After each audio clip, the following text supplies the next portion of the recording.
Assalamualaikum warahmatullahi wabarakatuh. Kami dari kelompok 3 Manajemen dan Administrasi Pengadilan Agama yang beranggotakan Nikita Ratna Sabrina, yaitu saya sendiri, Danar Mardiani, Maratus Salama, dan juga Robi Akroman. Di sini kami akan menjelaskan mengenai teknik administrasi di pengadilan agama. Langsung saja pada poin pertama, yaitu penerimaan perkara. Adapun proses-proses atau tata cara bagaimana perkara itu dapat diterima, yaitu yang pertama, pemohon atau penggugat mengajukan perkara di Kepaniteraan Pengadilan Agama di meja pertama, yang akan menasir biaya panjar bagi perkara tersebut. Kemudian, pemohon atau penggugat tersebut pergi kepada kasir untuk membayar biaya perkara. Jika ia seorang yang tidak mampu, maka boleh memohon persidangan secara pro deo dengan membawa surat keterangan tidak mampu dari lurah atau kepala desa setempat yang legalisasi oleh camat. Setelah membayar panjar, bagi yang mampu, tergugat atau termohon kemudian maju ke meja 2 dengan membawa surat gugatan atau permohonannya beserta SKUM atau surat kuasa untuk membayar untuk diberi nomor perkara dan dicatatkan dalam register induk perkara. Selepas perkara terdaftar di kepaniteraan, panitera segera menyampaikan perkara tersebut kepada ketua pengadilan, yang kemudian ketua itu menunjuk majelis hakim untuk persidangan tersebut. Setelah majelis hakim mempelajari berkas-berkas perkara, maka mereka membuat penetapan hari sidang yang berisi tanggal dan jam sidang. Setelah dikeluarkannya PMH atau putusan majelis hakim, dilakukan pemanggilan oleh jurusita kepada para pihak yang berperkara. Teknis pemanggilan tersebut dianggap sah apabila dilaksanakan secara resmi dan patut sesuai peraturan yang berlaku. Selanjutnya, mengenai administrasi biaya perkara, pemegang kas atau panitera melaksanakan tugas-tugas administrasi biaya perkara. Biaya administrasi untuk perkara gugatan atau permohonan dikeluarkan pada saat telah diterimanya panjar biaya perkara. Hak kepaniteraan yang berupa biaya pencatatan juga dikeluarkan setelah diterimanya panjar biaya perkara. Biaya materai dan redaksi dikeluarkan pada saat perkara diputus. Pengeluaran uang hak kepaniteraan yang lain dilakukan menurut ketentuan yang berlaku. Semua pengeluaran uang yang merupakan hak kepaniteraan adalah sebagai pendapatan negara. Seminggu sekali pemegang kas menyerahkan uang atau uang hak kepaniteraan bendaharawan penerima untuk disetorkan ke kas negara. Setiap penyerahan besarnya yang uang dicatat dalam kolom 19 KI PA8 dengan dibubuhi tanggal dan tanda tangan serta nama bendaharawan penerima. Selanjutnya, pengeluaran uang yang diperlukan bagi penyelenggaraan peradilan untuk ongkos panggilan, pemberitahuan, pelaksanaan sita, pemeriksaan setempat, sumpah, penerjemah, dan eksekusi harus dicatat dengan tertib dalam masing-masing buku jurnal. Ongkos-ongkos tersebut dapat dikeluarkan atas keperluan yang nyata sesuai dengan jenis kegiatan tersebut.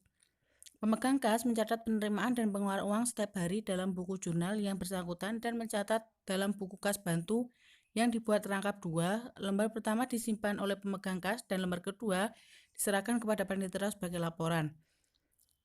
Panitera atau petugas yang ditunjuk dengan surat keputusan Ketua Pengadilan Agama mencatat dalam buku induk keuangan perkara yang bersangkutan. Selanjutnya akan dijelaskan oleh teman saya. Assalamualaikum warahmatullahi wabarakatuh. Di sini saya akan melanjutkan penjelasan materi yang poin C, yaitu tambahan panjar biaya. Petugas meja pertama dapat memberikan penjelasan yang dianggap perlu berkenaan dengan perkara yang diajukan dan menaksir panjar biaya perkara yang kemudian ditulis dalam surat kuasa untuk membayar atau SKUM. Besarnya panjar biaya perkara diperkirakan haruslah mencukupi untuk menyelesaikan perkara tersebut, didasarkan pada pasal 182 ayat 1 HIR atau pasal 90 Undang-Undang Republik Indonesia Nomor 3 Tahun 2006 tentang perubahan atas Undang-Undang Nomor 7 Tahun 1989 tentang peradilan agama. Kemudian, pihak yang berperkara membayar panjar biaya perkara di bank yang telah ditunjuk yang besarannya sesuai dengan jumlah yang tertera pada SKUM. Pemegang kas menandatangani SKUM dan membubuhkan nomor perkara dan tanggal penerimaan perkara atau SKUM, kemudian menyerahkan tindasan pertama SKUM yang telah cap lunas dan surat gugatan atau permohonan kepada pihak yang berperkara. Kemudian yang D adalah register perkara. Buku register induk perkara yang memuat seluruh data perkara dalam tingkat pertama, banding, kasasi, peninjauan kembali, dan eksekusi berfungsi sebagai bantuan untuk mencatat perjalanan perkara guna mempermudah mengetahui data perkara yang diterima, diputus, dan diselesaikan oleh pengadilan agama atau mahkamah syariah. Buku register perkara di pengadilan agama antara lain register induk perkara gugatan, register induk perkara permohonan, register permohonan banding, register permohonan kasasi, register permohonan peninjauan kembali, register penyitaan barang bergerak, register penyitaan barang tidak bergerak, register surat kuasa khusus, dan register eksekusi. Terima kasih. Wassalamualaikum Adapun yang warahmatullahi poin wabarakatuh. E yaitu persiapan persidangan itu ada 4 poin. Yang A yaitu penetapan majelis hakim itu ada 5 poin, bisa dibaca sendiri. Dan yang ke B yaitu penunjukan panitera pengganti. Yang C yaitu penetapan baris sidang. Dan yang terakhir yaitu pemanggilan para pihak. Poin F yaitu pelaksanaan persidangan. Itu ada 7. Yang pertama yaitu ketentuan umum persidangan.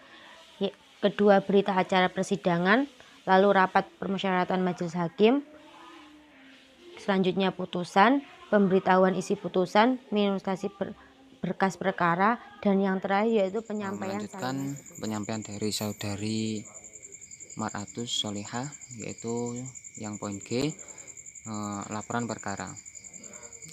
1. Laporan pengadilan agama itu terdiri dari di situ ada 8 poin A sampai H.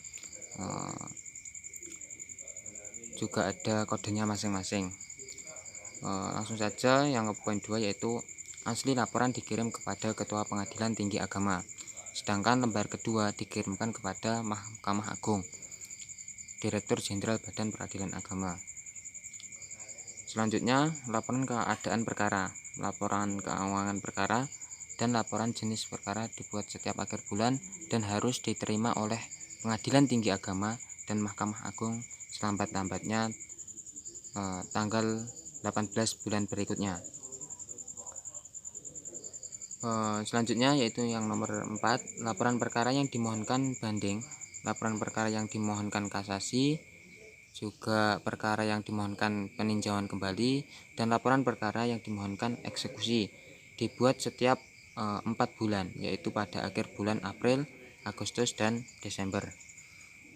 Selanjutnya yang nomor 5, laporan kegiatan hakim dibuat setiap 6 bulan, yaitu pada akhir bulan Juni dan Desember. Selanjutnya yaitu yang poin H, itu yang terakhir, pengarsipan. A. Setelah berkas perkara diminutasi, maka petugas meja 3 menyimpan berkas perkara untuk keperluan arsip. Selanjutnya, secara umum berkas perkara itu dibedakan menjadi 2 jenis. Yang pertama yaitu arsip aktif atau masih berjalan, yang kedua arsip tidak aktif atau sudah final. Selanjutnya yang poin C, berkas perkara yang masih berjalan dikelola oleh panitera muda banding atau petugas yang bertanggung jawab untuk itu. Sedangkan arsip berkas perkara yang tidak aktif dipindahkan pengelolaannya pada panitera muda hukum. Yang poin D, penataan berkas perkara dan arsip berkas perkara dilakukan dalam 3 tahapan, yakni tahap pertama melakukan pendataan dan pemisahan arsip aktif dan tidak aktif. Selanjutnya arsip berkas perkara yang masih aktif disusun secara vertikal atau horizontal sesuai dengan situasi dan kondisi ruangan. Kemudian penataan arsip berkas perkara dimasukkan dalam box dengan diberikan catatan, yaitu nomor urut box, tahun perkara, jenis perkara, dan nomor urut perkara. Selanjutnya tahap kedua, membuat daftar isi yang ditempel dalam box. Kemudian arsip yang telah disusun menurut jenis perkara terus dipisahkan menurut klasifikasi perkaranya dan disimpan dalam box tersendiri. Selanjutnya menghimpun salinan resmi putusan untuk dijilid sesuai klasifikasi masing-masing dan menyimpannya dalam rak. Selanjutnya memasukkan berkas perkara dalam box dan menyimpannya dalam rak atau almari. Nah, yang terakhir yaitu membuat daftar isi rak atau disingkat DIR atau daftar isi almari atau DIL. Selanjutnya yaitu yang tahap ketiga. Pertama, memisahkan berkas perkara yang sudah mencapai masa untuk dihapus itu selama 30 tahun. Selanjutnya menyimpan arsip berkas perkara yang memiliki nilai sejarah untuk dimasukkan dalam box untuk disimpan dalam rak atau almari. Selanjutnya menghapus arsip berkas perkara yang telah memenuhi syarat penghapusan dengan membuat berita acara yang ditandatangani oleh panitera dan ketua pengadilan agama. Selanjutnya melaporkan penghapusan arsip tersebut kepada Mahkamah Agung dengan dilampiri berita acara penghapusan. Yang poin E yaitu yang terakhir, penyimpanan dalam bentuk lain. Pengadilan juga dapat menyimpan berkas perkara dalam bentuk lain, seperti pada pita magnetik, disket, atau media-media lainnya. Sekian, terima kasih presentasi dari kelompok 3. Apabila ada kurang lebihnya dalam hal menyampaikan ataupun kesalahan dalam penulisan materi, kami mohon maaf yang sebesar-besarnya. Assalamualaikum warahmatullahi wabarakatuh.